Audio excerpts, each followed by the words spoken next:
So the policy design, why we talk about it so much. I mean, if you've watched any of our videos, I talk about this like every single video.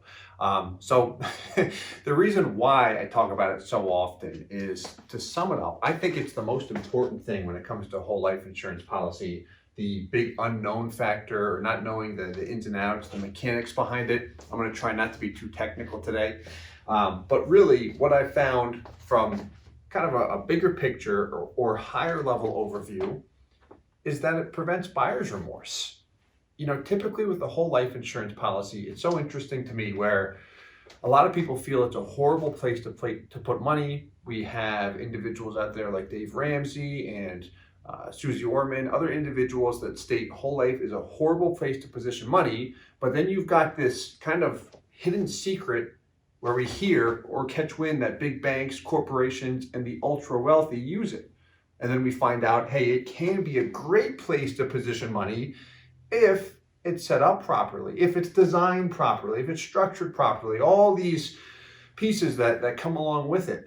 So the biggest thing typically that people run into, this is what we've seen in my 9 years of experience, 8 of which have been in the cash value life insurance space. My first 9 months, I was in a different insurance field. But 8 years of doing this at different roles and different levels, the number one item that often creates buyer's remorse, someone stating, man, if only I knew I could have set it up this way when I first opened a policy, or first would have been told about it or taught, I would have opened the policy.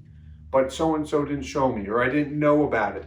That's usually what happens, or some type of buyer's remorse. So it always comes down to this. An individual wants more cash value and flexibility, or at least they want to know how, right? There may be a better way of doing things when it comes to setting up a policy. We see big banks and corporations set them up in a certain way. We see individuals set them up in a certain way. There's a million different ways we can set it up. What's the best way? Well, everyone is different depending on their situation and such. But I know for me, if I'm buying any product, I like to see the options. Don't just tell me one way, this is the way to do it because it's just it. No, like I want to see the different options. This way I can make that decision. I mean, at the end of the day, whose money is it? It's the policyholder, policy owner, right? If you're putting money into a policy, and if you've worked with us, you know this, we typically always show the options that maximize cash value. But if someone wants to see, hey, can I see an option with a higher base premium, more money going towards insurance, less towards PUAs, or to optimize cash value, whatever it might be, we're very big on showing the options as opposed to just saying, no, this is the best way to do it. So where I'm going with this is, again, how do I prevent buyer's remorse? Individuals typically want more cash value. How do they get the most money possible out of the dollars that they're paying in, which makes sense, to be frank. I mean, who doesn't want that? And then flexibility. How do I use a policy like a flexible savings asset and not be locked into a boring bill?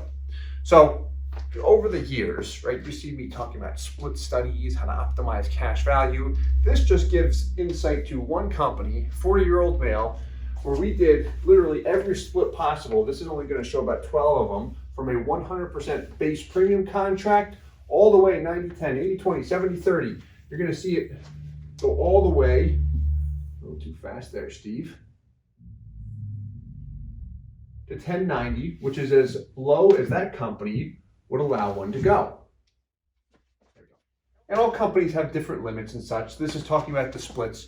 The main takeaway here is you're going to see stronger cash values from start to finish. Here's a better piece I can pull up. This kind of stuff, right? Where an individual, let's say he's paying in $20,000 per year.